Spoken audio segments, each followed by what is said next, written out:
homeboy Negamuzu, and believe it or not, I do play Buddy Fight.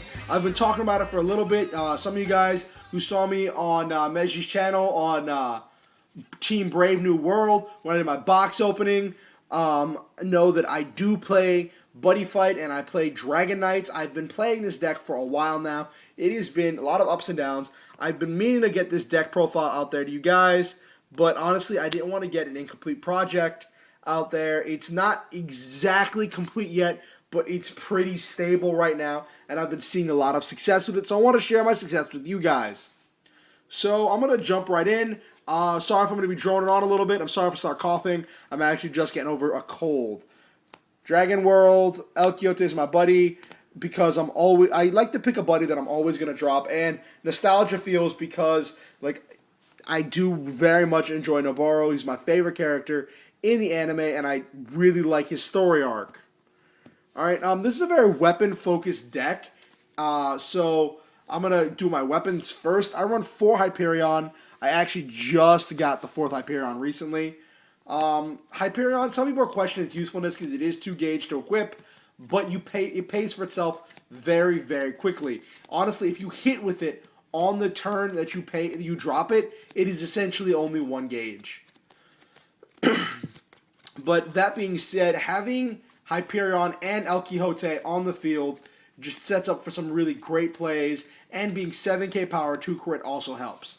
My other weapon I run on the main deck is Dragon Blade Dragoseal for when I need to push something off of the board, because when it attacks alone, the attack cannot be nullified. And it only costs 1 life to equip, so when I'm running short on gauge, I'll throw it on. And 5k power is very, very respectable. That being said, my weapons are very crucial because of the other key cards in my deck, which would be my impacts. I run 4 Ultimate Smash. Ultimate Smash, if you have a weapon, 2 Dragon Knights, and an open center, pay 4 gauge, blow up all your opponent's monsters and items, and deal 3 damage. Blowing up the item is really what's crucial. It can shut down Danger World, it can shut down a lot of decks, and it's very powerful. It's also one of my key ways to deal damage against Gold Ritter. Well, I can't destroy Gold Ritter himself. The 3 damage is crucial. Anyone who's played against Gold Ritter can tell you every point of damage you can deal against Gold Ritter is precious. And then the new impact, if I have 5 or more Dragon Knights in the drop zone, pay 2 gauge, draw 3 cards. Great way for generating hand. While we're rolling on, let's talk about the other key cards in my deck. Obviously, I run shields. I have 4 green, 3 blue, and 1 white. The 1 white is not in here as like a tech card. I'm still on the fence about possibly siding 2 white. The 1 white is in here because obviously I just don't have the 4th blue. Because with a gauge-centric deck like this, there's very little reason to not run 4 blue dragon shields. I run 2 Dragonic Shoot. Counterspell, no cost, destroy a 3,000 power or less monster. This hits, this will hit Tetsuya. This will hit a lot of the Dungeon World stuff. It hits a lot of the little things that can be very annoying and very frustrating to deal with, and it doesn't cost any gauge. I was running Dragonic Thunder, but that 1 gauge just really threw me for a loop. And depending on the opponent, this can hit some size 2s. I run 4 Night Counter. Night Counter is just really my bread and butter. If my opponent attacks with a size 2 or less monster, and I have a Dragon Knight on the field, I pay 3 gauge, destroy all size 2 or less monsters on my opponent's field. That can 1 card shut down Demios. Completely and utterly stop the Demios play in its tracks. Not just Demios, it can stop a lot of the Dungeon World plays. It can stop a lot of the just everything. It can stop Legend World. This card, being able to effectively utilize Night Counter and Ultimate Smash repeatedly over the course of a game is really what gives this deck its power. I run a lot of things for conserving gauge and building gauge because those 2 cards are 3 and 4 gauge respectively. So being able to repeatedly drop them can shut down my opponent and help me control the board. Controlling the board is what this deck is all about. It is a control-based deck. Now, as for my monsters, for El Quixote, because he's my buddy, great for gauge generation, 2 crit is hilarious. For Maximilian, gauge generation. This card has saved my butt more times than I really, really want to think about, because I've tried cutting him multiple times with little success. For Tomoe. Tomoe is great for hand generation. That is the other resource you're going to need, because you need to draw into your combo pieces. Pay 1 gauge to drop it. It's a 5/1/2, so it can push a lot of opponents' monsters off the board. And when it hits the board, if I have a Dragonite in my drop zone, I draw a card. If the gauge I pay as the call cost is a Dragonite, its effect will still go off, because you pay the cost before the card hits the board. Sorry, I'm just getting over a cold myself.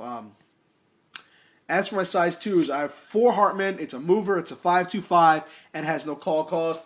It helps with setting up for my impact formation and then switching into a defensive play. It's a good card. For Alexander, because it has a 5,000 defense, which isn't anything to shake a stick at, and the 3 crit is very, very powerful. And for Kagekyo, because I can call this in the center when I want to be defensive, my opponent will swing at it, and its effect is when it would go to the drop zone, it instead goes to the gauge if it would be destroyed. If I exceed size limit, that doesn't count as a destruction, so it doesn't go to the gauge. With that said, this deck is all about controlling the gauge. Why am I talking so much about crit being important when I'm playing a control deck?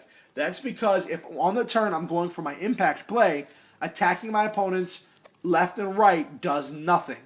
On those turns, I want to push out damage and let my impact take care of my opponent's monsters. That's a very important distinction to have. Now let's get into my sideboard, right? My sideboard, 4 Night Energy. It's my +3/+3 counterattack. This is very crucial against big monster matchups. Decks that don't run size 1s and 2s or don't run them in any appreciable number and are all about the size 3s. This helps a lot with being able to push over those size 3s. Especially Seeger, 13, Deathalica, all of the above. Mitsuhide is great against Seeger or a lot of the size 3 decks. If it attacks any monster with 3 crit or more, insta-destroy it before going to battle. Iwamoto, if I have another Dragonite on the field, rest it and blow up an opponent's monster. This is also crucial in the Seeger matchup, and being 3 crit means when I have an opening, it can punish.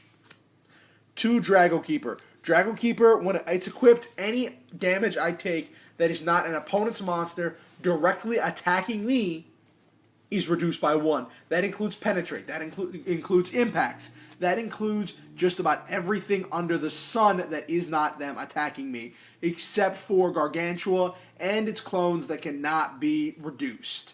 This is very hilarious. It makes Wizards stop being a deck, and it can shut down a lot of other plays. My primary plays are using my weapons to take out my opponent's monsters, while my monsters are generally trying to deal damage. Playing the resource game and controlling the board are really the name of the game for me. And my impacts 3 damage can be very crucial. This is not an OTK deck, but it can perform OTKs, but they are very, very situational. Overall, I've had a lot of success with this deck, and I do greatly enjoy it. I hope you guys will enjoy this video. Like, comment, subscribe for more Card Fight Madness. Try the deck out if you want. Let me know what you think. I look forward to hearing more of what you guys have to say. So I will see you guys on the horizon. This is Negamuzu. Peace and out.